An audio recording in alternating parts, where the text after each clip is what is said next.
Astaghfirullah. Bismillahirrahmanirrahim. Assalamualaikum warahmatullahi wabarakatuh. Alhamdulillah wassalatu wassalamu ala Rasulillah wa ala alihi wa sahbihi wa mawalah wa la hawla wa la quwata illa billahi wa ba'du. Alhamdulillah, di pagi menjelang siang ini kembali kita bisa berkumpul bermajlis ilmu di Masjid Nidaul Ilmi Kapling Beliung.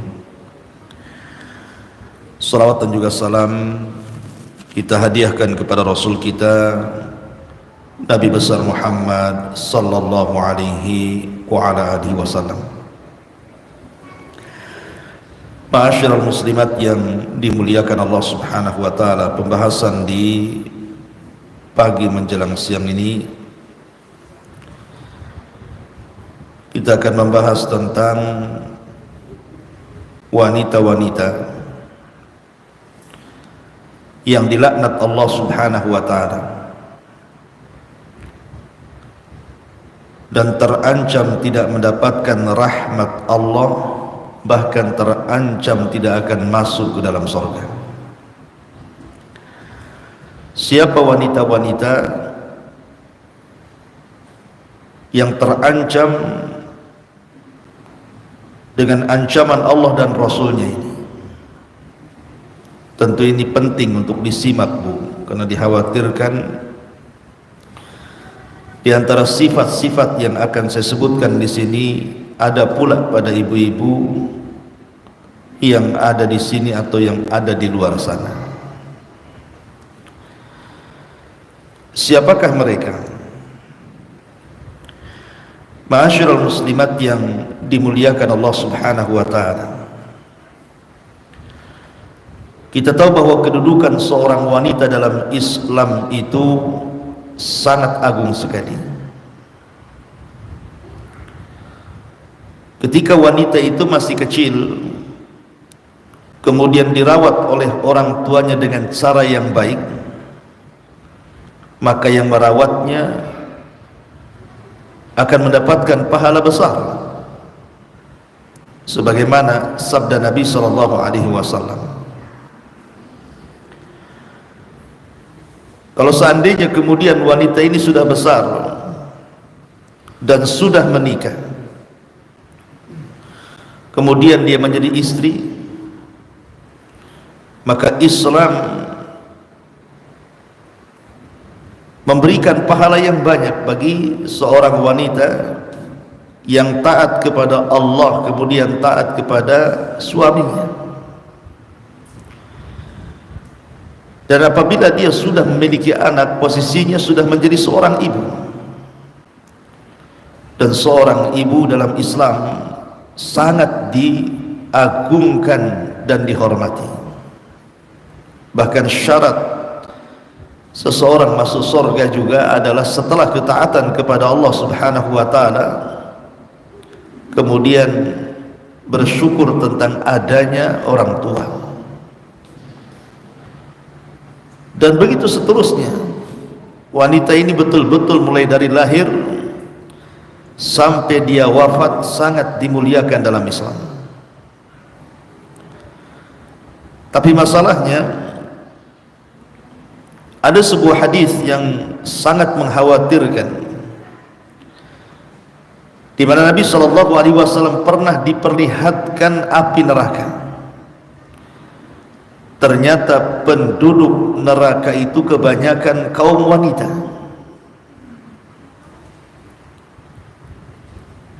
Bertolak dari hadis inilah kita akan mencoba menggali tentang sifat-sifat wanita, yang kalau ada sifat-sifat ini pada seorang wanita, maka bisa saja wanita itu dilaknat oleh Allah, terusir dari rahmat Allah, bahkan terancam tidak akan masuk ke dalam surga Allah Subhanahu wa taala. Ma'asyiral muslimat yang dimuliakan Allah Subhanahu wa taala, tidak memperpanjang mukaddimah, karena sifat-sifat ini akan banyak kita sebutkan, hampir 30 lebih sifat wanita-wanita yang terancam dengan ancaman Allah dan Rasulnya ini. Yang pertama, al-washimatu. Al-washimat artinya wanita-wanita yang memasang tato ataupun yang bertato itu sendiri. Disebutkan dalam hadis Abdullah bin Mas'ud radhiyallahu anhu, dan hadis ini disepakati Bukhari Muslim. Kata Nabi sallallahu alaihi wasallam, la'anallahu al-washimati wal mustawshimat. Allah mengutuk dan melaknat wanita-wanita yang memasang tato dan yang memasangkannya, yang bertato dan yang memasangkan tatonya.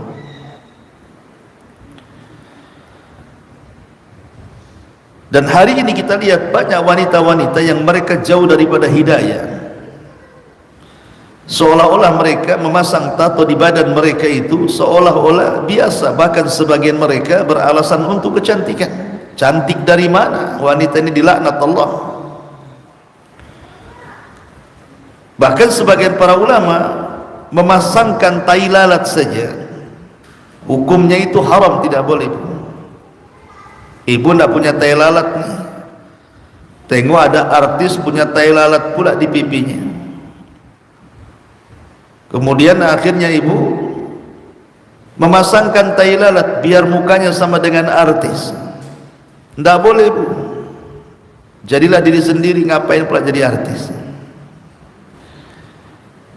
Artis itu tidak ada kemuliaan sama sekali, kecuali mereka betul-betul beriman dan bertakwa kepada Allah Azza wa Jalla. Tapi dunia mereka itu lebih cenderung kepada maksiat dibandingkan ketaatan.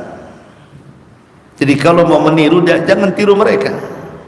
Tiru wanita-wanita salihah, wanita-wanita yang taat kepada Allah Subhanahu wa ta'ala. Jadi ini yang pertama, wanita-wanita yang ditato. Dan subhanallah, dulu saya lihat itu wanita-wanita yang ditato itu biasanya wanita-wanita non muslim, terutama orang-orang Cina, biasanya turunan Cina itu suka atau ditato. Mungkin dalam agama mereka nggak ada masalah, tapi ke belakang ini banyak pula orang-orang kita, wanita-wanita yang muslimah malah meniru mereka. Giliran mereka menghapus tatonya, yang muslimah pula menambah tatonya. Terutama setelah munculnya anak-anak pang ini kan, banyak kemudian wanita-wanita itu yang kemudian masuk dalam pergaulan bebas, akhirnya kemudian badannya ditato dengan berbagai macam tato. Kadang-kadang aneh-aneh pula bentuk tato itu. Kadang naudzubillah, terkadang ditato itu sekujur badannya.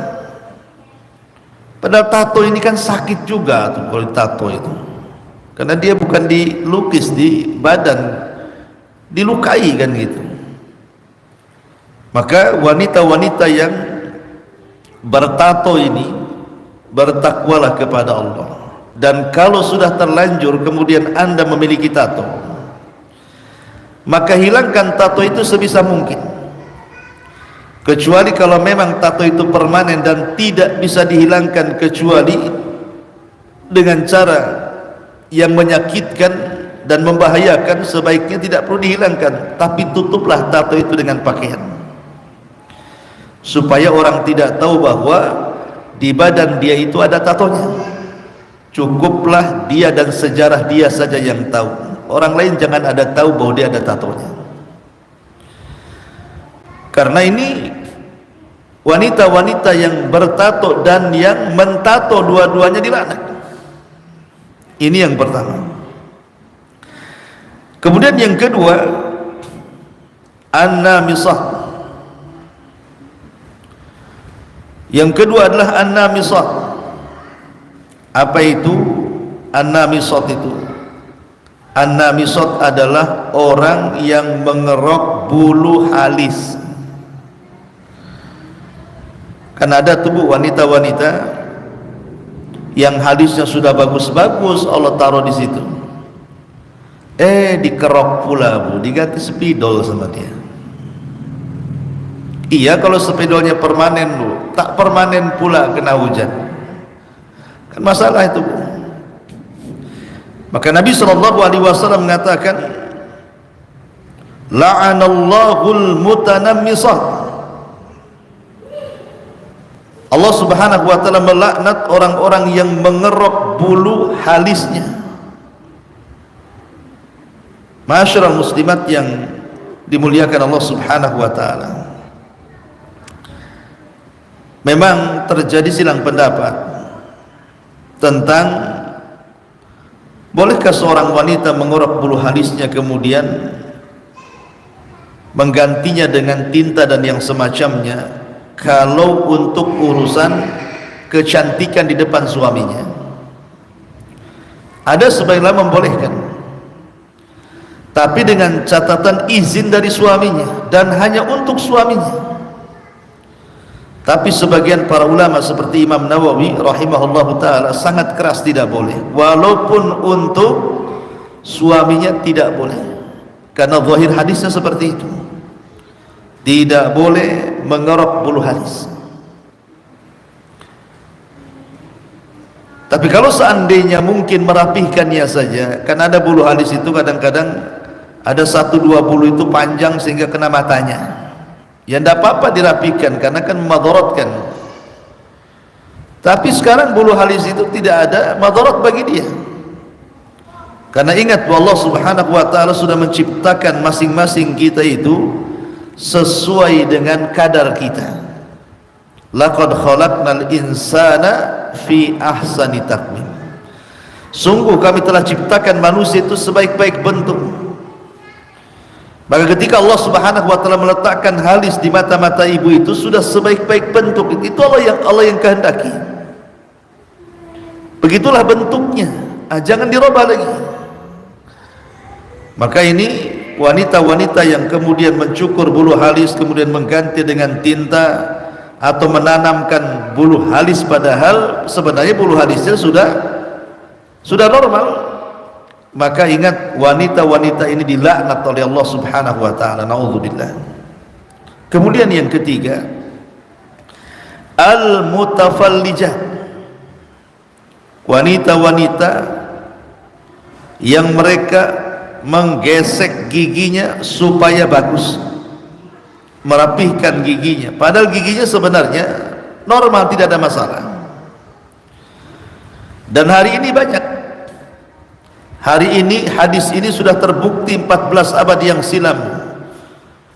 Kita lihat banyak wanita-wanita itu menggunakan bekhel kan hari ini kan, pakai bekhel itu gunanya untuk apa? Bekhel itu coba untuk meratakan atau menggesek gigi supaya bagus, itu untuk apa?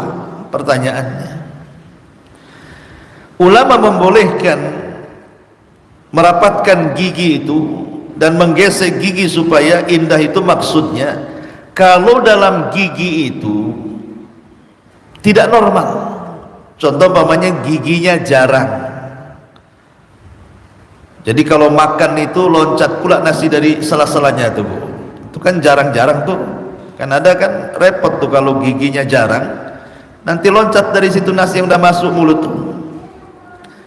Lah kalau seperti ini ada apa-apa, karena memang asal gigi nggak mungkin seperti itu. Asal gigi manusia itu kan kita lihat bayi-bayi yang baru tumbuh gigi itu, giginya rapat, giginya rapi kan gitu. Jadi kalau sudah rapat, ngapain pula kemudian dikikir lagi? Apalagi hanya untuk keindahan, tujuannya supaya senyumnya itu senyum iklan pasta gigi nampak gitu kan. Untuk apa coba? Kalau untuk memfitnah manusia saja terlaknat wanita seperti ini. Boleh pakai bekhel, tidak ada masalah, tetapi maksudnya dari ditinjau dari segi kesehatan. Mungkin ada masalah dengan giginya, mungkin ada kerenggangan dalam giginya, sehingga dikembalikan kepada kodratnya. Itu boleh. Ini hati-hati yang masang-masang bekel ini. Kemudian juga yang keempat, al-wasilah. Al-wasilah itu artinya wanita-wanita yang menyambung rambut. Nabi SAW bersabda dalam sebuah hadis yang dikeluarkan Imam Bukhari, la'anallahul wasilata wal mustawsilah. Allah melaknat wanita-wanita penyambung rambut dan yang disambung rambutnya, baik pelakunya atau yang menyambungkannya. Dilaknat, tidak boleh. Saya ingat dulu Bu, masa-masa saya masih kecil ya, yang namanya rambut di zaman itu dijual belikan, terutama rambut wanita yang panjang-panjang.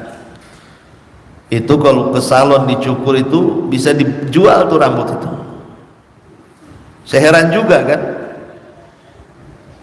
rupanya rambut-rambut itu dibentuk kembali kemudian digunakan untuk gelung.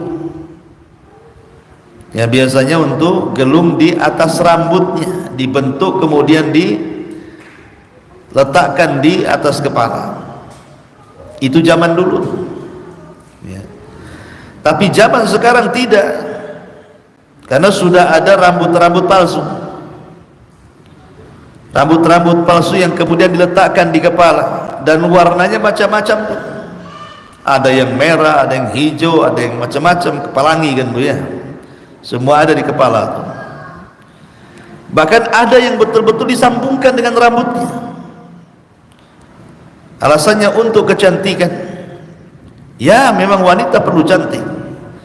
Tetapi kecantikan seorang wanita itu dilihat dari unsur syariat, bukan unsur hawa nafsu. Maka hati-hati jangan menyambung rambut, kecuali kalau memang ada madaratnya. Contoh umpamanya ada seorang wanita botak, dia tidak keluar rambut, sementara kodratnya seorang wanita itu kan cantik karena rambutnya, maka itu darurat kan gitu ya. Karena kalau dia botak tidak punya rambut kan tidak tampak kecantikannya. Maka mungkin dalam posisi seperti ini ad-daruratu tubihul mahdurah, perkara-perkara yang darurat itu boleh saja membolehkan yang dilarang. Tapi sekarang rambut dia sudah bagus, sudah cantik, ngapain pula kemudian disambung-sambung? Maka wanita-wanita yang menyambung rambut itu terlaknat dalam hadis ini. Ini yang keempat. Kemudian yang kelima, al-mar'atus sakhit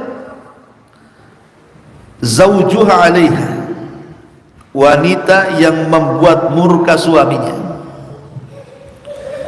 Wanita-wanita yang membuat murka suaminya, maka wanita-wanita ini dilaknat oleh Allah Subhanahu wa taala lewat para malaikatnya.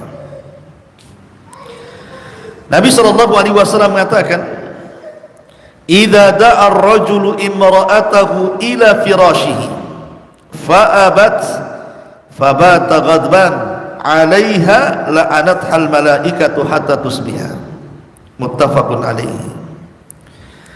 Apabila seorang suami mengajak istrinya untuk melakukan hubungan suami istri, kemudian istri menolak,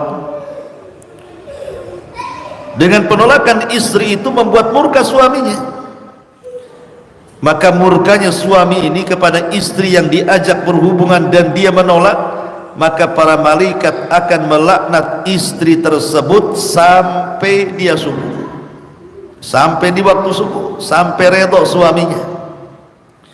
Kalau suaminya tidak redha, maka malaikat akan terus melaknat ibu. Dan hari ini banyak perceraian-perceraian yang saya perhatikan itu. Kenapa seorang suami menceraikan istrinya? Itu salah satunya adalah faktor biologis, karena selalu tidak mendapatkan keinginannya, padahal tujuan dia menikah itu untuk melampiaskan hasratnya. Atau banyak suami-suami itu yang selingkuh, naudzubillah, karena tidak mendapatkan kepuasan dalam rumah tangganya. Atau banyak percekcokan dalam keluarga ini gara-gara masalah ini.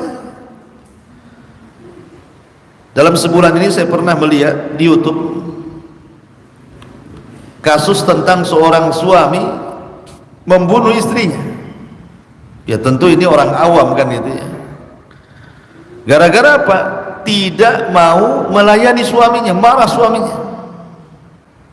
Ini kan akhirnya memicu apa? Ketegangan dalam rumah tangga, kecekcokan dalam rumah tangga, bahkan sampai terjadi perceraian, bahkan sampai terjadi pembunuhan. Coba kan?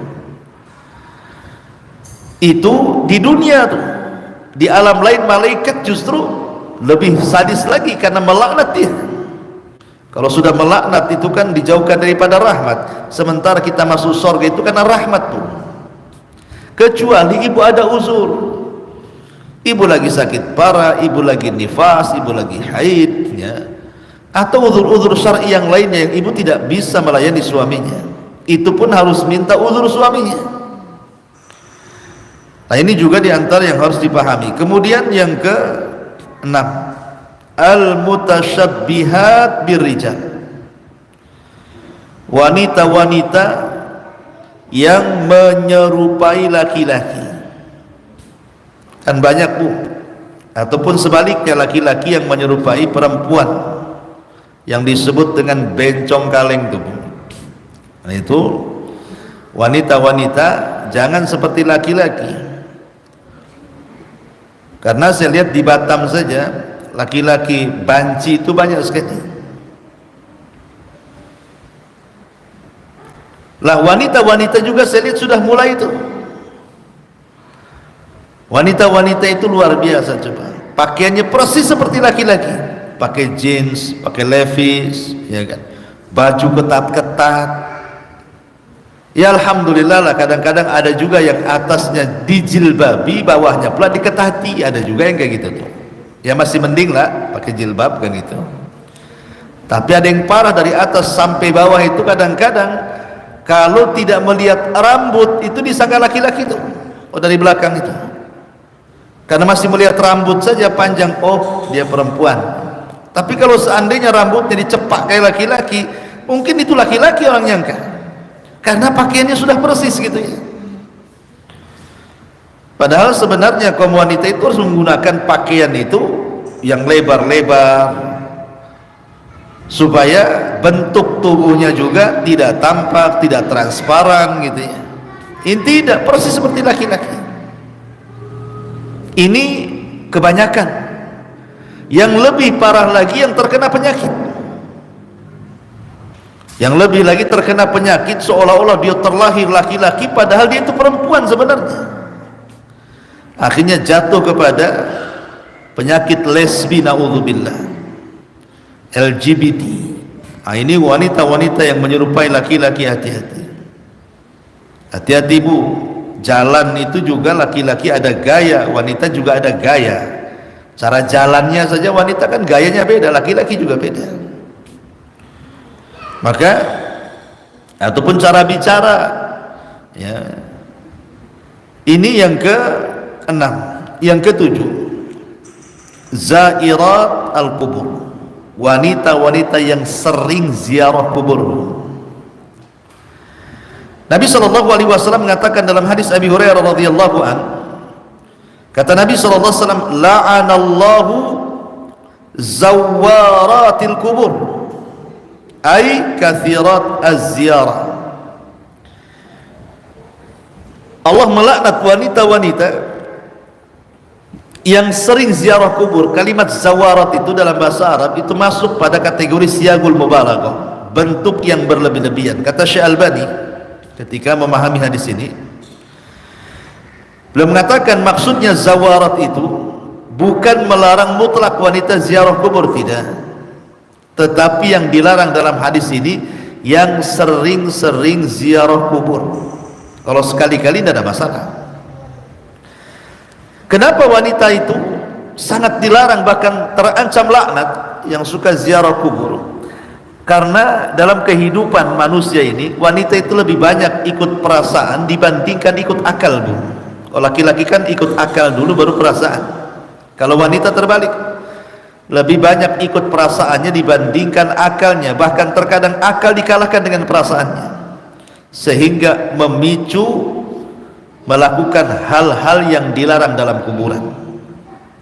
Sedih, akhirnya sedihnya sampai kemudian menangis, menangisnya sampai kepada niyaha, menolak takdir, meraung-raung dan begitu seterusnya. Karena saya beberapa kali menguburkan jenazah itu, banyak kemudian keluarganya dari kalangan wanita itu berteriak-teriak di kuburan. Ada yang sampai guling-guling di kuburan. Nah, itulah kenapa Rasul melarang, karena dikhawatirkan nantinya mengarah ke situ. Ini namanya syaddud dari'ah, sedia payung sebelum hujan. Jangan sampai kejadian duluan. Makanya Rasul melarang, lebih baik wanita itu doakan saja keluarganya di rumahnya saja.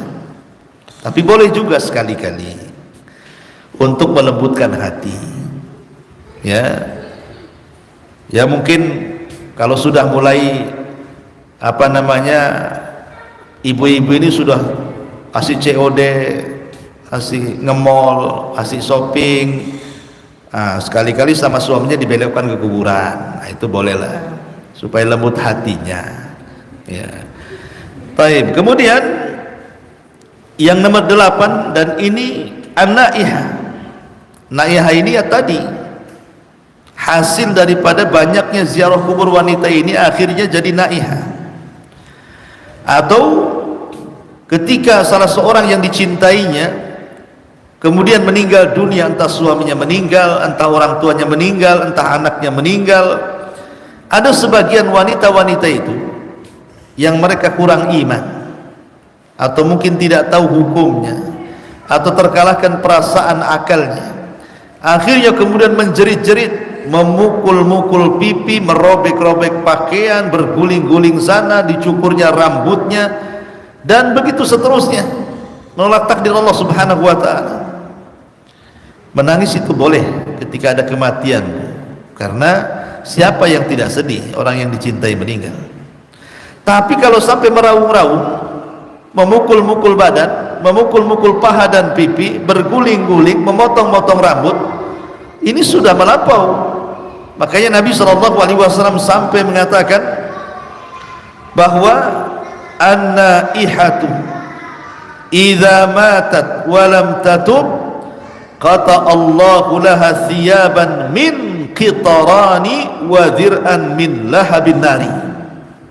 Kata Nabi SAW, seorang wanita yang meratap lalu dia mati dan belum bertobat, maka Allah akan memakaikan baginya baju-baju dari timah panas pada hari kiamat, dan baju besi dari jilatan-jilatan api neraka. Naudzubillah.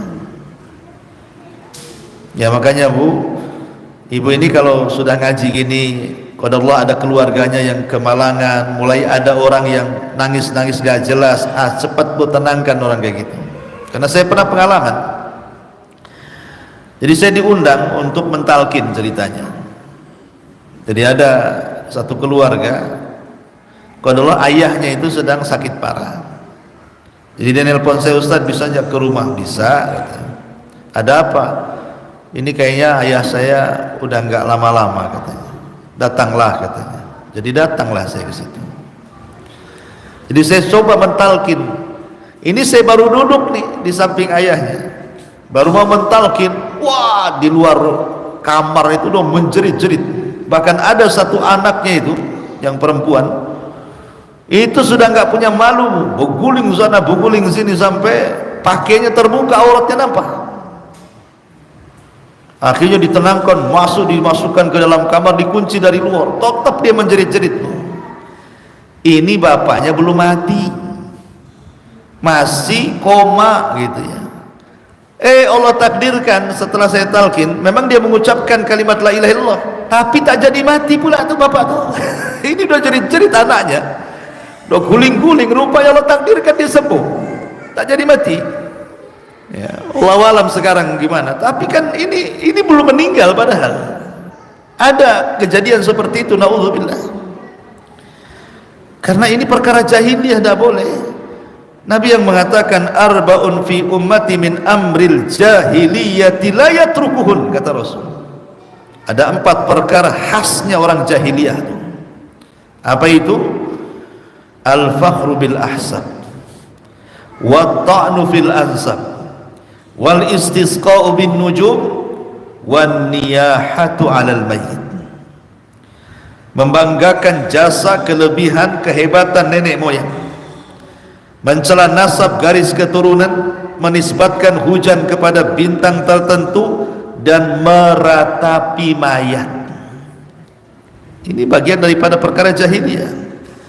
Maka tirulah seorang wanita di zaman Nabi SAW, namanya Ummu Sulaim, istri daripada Abu Talha. Jadi ketika Abu Talha ini pergi, Bu, Allah takdirkan Abu Umair, putranya yang masih kecil belum balik, itu meninggal. Lah suaminya tidak tahu karena sedang safar. Yang tahu Ummu Sulaim, ibunya. Akhirnya keluarga Abu Talha menangis di rumah itu. Apa kata Ummu Sulaim? Keluar kalian. Siapa yang menangisi kepergian putraku, keluar dari rumah ini. Jangan satu atap dengan. Bayangkan bagaimana tegarnya Ummu Sulaim menghadapi kematian putranya Abu Umair. Jadilah wanita-wanita seperti Ummu Sulaim. Kemudian yang selanjutnya adalah yang 9, al-muhallalalahu atau al-muhallalalahu, orang yang minta dihalalkan padahal tidak halal. Maksudnya apa? Maksudnya begini. Ini diambil dari hadis Nabi SAW. La'ana Rasulullah SAW al-muhallil wal muhallalalahu. Rasul melaknat al-muhallil, laki-laki yang menikahi seseorang wanita dengan tujuan agar perempuan itu dibolehkan menikah kembali dengan suami yang pertama. Atau muhallalalahu, laki-laki yang menyuruh muhallil untuk menikah bekas istrinya agar istrinya bisa kembali kepada dirinya. Maksudnya gini, Bu, ada suami yang sudah menceraikan istrinya talak 3. Talak itu kan 2 kali yang boleh rujuk. Talak, rujuk, habis itu talak lagi, rujuk lagi. Kalau sudah ketiga kali, maka tidak boleh rujuk sampai si istri menikah lagi dengan orang lain, kemudian orang lain menceraikannya, baru boleh dinikahi lagi oleh suami pertamanya. Tapi ada laki-laki itu, Bu, yang mungkin tergesa-gesa menceraikan istrinya sampai 3 kali, kemudian dia nyesel, ingin kembali tapi tidak bisa karena harus menikah lagi dengan orang lain. Akhirnya kemudian dia bayar orang supaya menikah dengan istrinya, pagi akad, malam minta diceraikan. Dan itu banyak sinetron sandiwara kayak gini, Bu.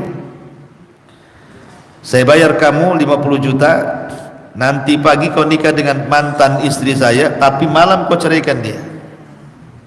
Akhirnya menikah, betul, paginya akad, malamnya diceraikan, supaya si wanita itu bisa balik ke suami yang pertama. Kan itu syaratnya seperti itu kalau sudah talak 3. Maka Nabi SAW melaknat, tidak boleh melakukan hal yang seperti ini. Dan wanita itu juga dilaknat, nggak boleh. Itu sudah konsekuensi. Orang kalau sudah talak 3 tidak bisa kembali sampai betul-betul dia menikah dengan laki-laki lain dan pernikahannya normal, layaknya orang menikah seperti apa, yang seperti itulah, digauli, ya, melakukan hubungan suami istri dan begitu seterusnya, sampai ada cekcok, ada apa, kemudian diceraikan. Ini suami yang pertamanya udah nunggu-nunggu kapan jandanya istri saya ini, rupanya betul qadarullah, ceraikan sama suaminya, boleh kita kembali, ya. Itu syaratnya harus pernikahan normal, bukan disetting dan disandiwara. Ini namanya muhallil dan muhallal, itu tidak boleh dilaknat dalam Islam. Ini karena Nabi SAW pernah mengatakan, ala ukhbirukum bitai'asil musta'ar, kata Rasul. Maukah aku kabarkan kepada kalian tentang domba pejantan yang disewakan? Lihat bahasa Rasul. Rasul menggunakan kinayah. Maukah aku kabarkan kepada kalian tentang domba pejantan yang disewakan? Para sahabat mengatakan, tentu ya Rasulullah. Apa maksudnya? Maka Rasul mengatakan, huwal muhallil la'anallahul muhallil wal muhallalalah. Kata Rasul, itulah muhallil,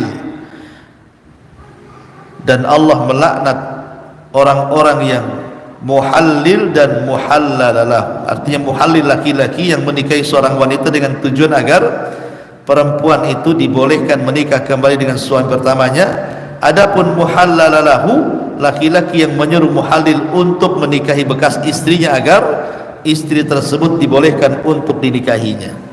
Nah, ini semua dilaknat, naudzubillah. Ini yang ke-9. Yang ke-10, al-mutabarrijat, wanita-wanita yang tabarruj. Nabi SAW mengatakan, sinfani, dalam hadis Muslim, sinfani min ahli nar lam arahuma.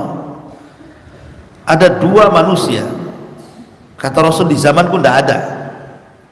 Subhanallah, di zaman Nabi tidak ada, adanya di zaman sekarang. 14 abad yang silam Rasul memprediksi akan ada dua kelompok, di zamanku nggak ada. Kemudian Nabi SAW menyebutkan salah satunya adalah nisaun kasiyatun ariyatun mumilatun ma'ilatun ru'usuhunna ka'asnimatil buktil ma'ilah. Wanita-wanita yang berpakaian tapi telanjang, ya tadi pakainya ketat, pakainya transparan gitu ya. Bukan hanya itu saja, sudah ketat transparan lagi, berjalan pula melenggak-melenggok sana sini, terpengaruh dengan model di YouTube, akhirnya dia mencontohkannya. Tidak cukup sampai di situ, bukan hanya sekedar berlenggak-lenggok menggoyangkan bahu punggungnya, rambutnya pula disasak seperti punuk unta. Bambu yang disasak itu maksudnya digelung, kemudian pakai jilbab nampak muncul ke atas gitu kan. Anda wanita-wanita menggelung, kemudian pas ditutup jilbab nonjol pula dia ke atas. Nah, itu tidak boleh tuh ya, karena itu seperti punuk unta, kata Rasul.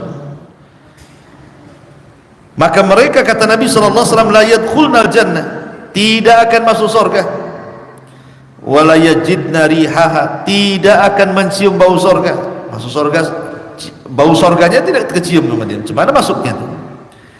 Padahal kata Rasul, wa inna rihaha la yujadu min masirati kadza wa kadza, padahal bau surga itu bisa tercium sejarak ini dan itu. Dan sekarang naudzubillah kan, wanita-wanita yang disabdakan Rasul ini menjadi sebuah kenyataan.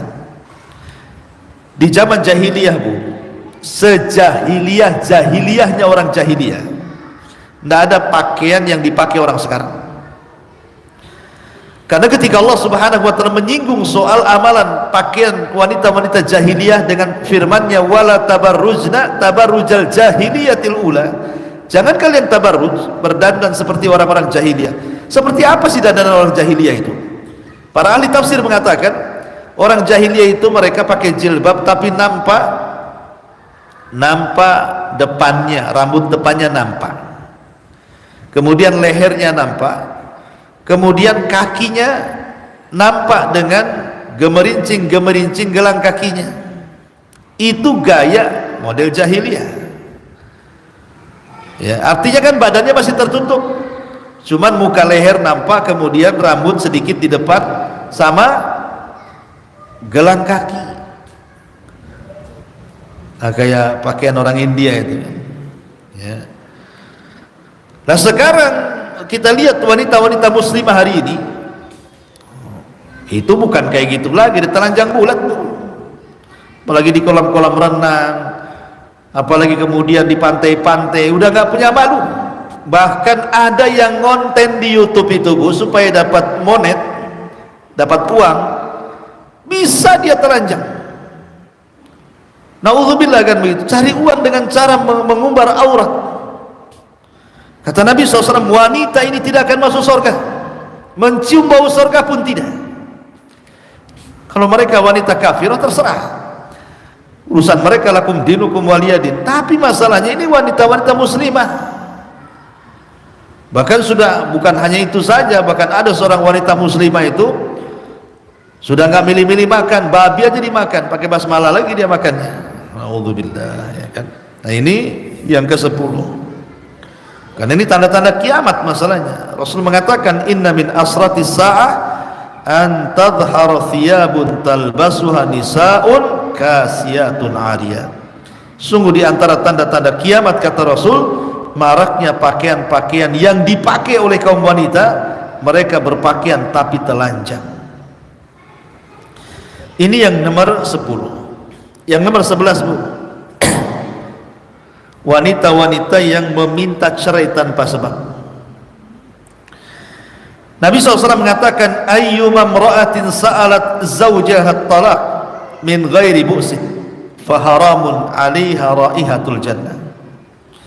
Siapapun perempuannya yang meminta cerai kepada suaminya tanpa alasan, Bu, maka kata Nabi SAW, haram baginya bau surga. Haram baginya bau surga. Makanya Rasul mengatakan, la yahillu limra'atin tas'alu talaq ukhtiha litastafrid sahfataha fa innama laha ma qaddara laha. Tidak halal bagi seorang wanita menuntut talak saudaranya agar dia dapat menggantikan tempatnya. Sesungguhnya baginya adalah apa yang ditakdirkan untuknya. Seperti mamanya Affan, ada seorang suami, istrinya dua, kemudian dipengaruhi itu rumah tangganya biar cekcok, diadu domba supaya si istri pertama atau kedua itu meminta cerai kepada suaminya supaya dia menduduki kedudukannya. Tidak boleh, itu sudah takdirnya seperti itu, ya. Maka ini, kalaupun terjadi seperti itu, apalagi tidak berpoligami, ibu satu-satunya istri suami, hanya gara-gara masalah sepele tiba-tiba minta cerai. Boleh minta cerai, tidak dilarang. Tetapi kalau ada udzur syar'i, seperti suaminya zalim, suka mukul, suaminya tidak sholat gitu ya, suaminya fajir, jahat dan begitu seterusnya, ya mungkin. Tapi kalau sudah tidak taraf seperti itu, maka seorang istri tidak boleh meminta cerai tanpa ada alasan yang jelas, ya alasannya, ya. Ini yang ke-11. Yang ke-12, wanita yang berlebihan dalam berkabung. Nabi SAW mengatakan, la yahillu limra'atin tu'minu billahi wal yawmil akhir an tahidda ala mayyitin fawqa 3 layalin illa zawj fa innaha tahidda alaihi 4 ashhur wa 10. Tidak halal bagi seorang wanita yang beriman kepada Allah dan hari akhir berkabung atas kematian keluarganya lebih daripada 3 hari, kecuali yang meninggal suaminya. Maka boleh dia berkabung selama 4 bulan 10 hari. Maksudnya begini, Bu, kenapa dilarang dalam Islam itu? Karena ada seorang istri ketika mungkin anaknya meninggal atau orang tuanya meninggal atau orang dicintainya meninggal, itu sedihnya itu sampai berminggu-minggu, berbulan-bulan, sehingga dia malas dandan padahal ada suaminya tuh. Akhirnya dengan berkabungnya itu dia abaikan hak yang wajib kepada suaminya. Makanya kenapa Rasul membatasi 3 hari saja boleh berkabung itu. Habis 3 hari dandan lagi untuk suaminya, layani lagi suaminya, jangan berlarut dengan kesedihannya. Walaupun yang meninggal itu orang tua atau anak gitu kan, cukup 3 hari saja, karena ada hak yang lebih besar yang ibu harus tunaikan. Ibu harus melayani suami, jangan asik terus kemudian terlena dengan kesedihan, karena ibu akan melalaikan hak sebagai istri, itu masalahnya. Yang kedua juga berkabung bisa menjadikan niyah tadi, menolak takdir, meratapi mayat, itu dikhawatirkan. Ini yang ke-12. Kemudian yang ke-13, wanita-wanita yang mempercayai Dajjal. Maksud Dajjal di sini dukun-dukun, paranormal, bomo-bomo, ya, tukang nujum, ahli ramal, dan begitu seterusnya. Nabi SAW mengatakan, man ata arrafan fasa'alahu an syai'in fasaddaqahu lam tuqbal salatuhu arba'ina yawman. Barang siapa yang mendatangi tukang tenung, dukun, tukang ramal, bomo, dan yang semacamnya, kemudian bertanya sesuatu, belum membenarkan nih, baru bertanya aja nih, maka sholatnya tidak akan diterima selama 40 malam yang kebelakang. 40 hari kita sholat ditolak gara-gara datang ke dukun. Dan biasanya yang banyak datang ke dukun itu perempuan. Ya, ingat, yang banyak datang ke dukun itu perempuan. Sembunyi-sembunyi dia datang ke dukun. Kadang-kadang, biasanya datang ke dukun itu kan macam-macam tujuannya, Bu. Ada yang ingin cantik, akhirnya minta dipasangkan susu. Zaman dulu ya, zaman sekarang nggak tahu. Biar cantik katanya, datang ke dukun. Atau yang datang ke dukun bersakit hati, gara-gara disakiti orang, datang ke bah dukun, bah santet dia bah, buat dia mati bah. Atau gara-gara masalah urusan rumah tangga tuh, masalah rumah tangga, akhirnya ibu datang ke dukun pelet gitu ya, biar suaminya itu nempel kayak perangko aja. Atau sebaliknya, biar suaminya benci supaya cepat diceraikan karena sudah ada yang kedua ya. Macam-macam kan, Bu. Tapi kebanyakan orang datang ke dukun itu jarang laki-laki. Ada juga kedua, tapi kebanyakan perempuan biasanya. Laki-laki kalau datang ke dukun itu nyari nomor togel biasanya. Tapi kalau perempuan datang ke dukun itu macam-macam tuh. Makanya kenapa dukun juga banyak perempuan. Sekarang kan banyak tuh dukun-dukun apa tarot tuh, apa itu kartu-kartu itu kan, itu perempuan, peramal-peramal tidak jelas tuh.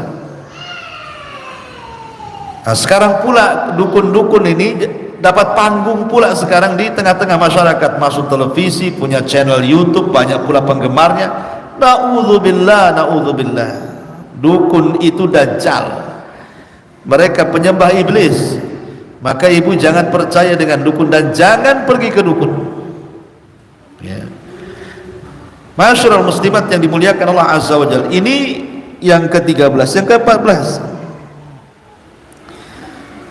wanita-wanita yang mereka keluar rumah memakai harum-haruman atau parfum kelewat batas, sehingga parfumnya ini tercium jarak sekian-sekian oleh laki-laki, akhirnya terfitnah. Dan ini berdasarkan hadis Nabi sallallahu alaihi wasallam, ayyuma imra'atin ista'tarat thumma kharajat famarrat ala qaumin liyajidu rihaha fahiya zaniyatun kullu ainin zaniyah. Wanita mana saja yang memakai wewangian lalu ia keluar dan melewati para laki-laki sehingga tercium sebagian dari wanginya, maka wanita itu dikategorikan wanita pezina, dan setiap mata yang melihatnya juga mata-mata pezina. Naudzubillah. Dan ada tuh wanita-wanita memang keluar tujuannya untuk itu ya, berdandan ala jahiliyah, kemudian disemprotkan minyaknya hampir satu tabung habis gitu ya, kemudian keluar rumah terfitnah, ini bawa apa ini kan. Maka ingat, wanita ini dikategorikan wanita pezina, dan yang melihatnya juga dikatakan laki-laki pezina. Naudzubillah. Ini yang ke-14. Yang ke-15,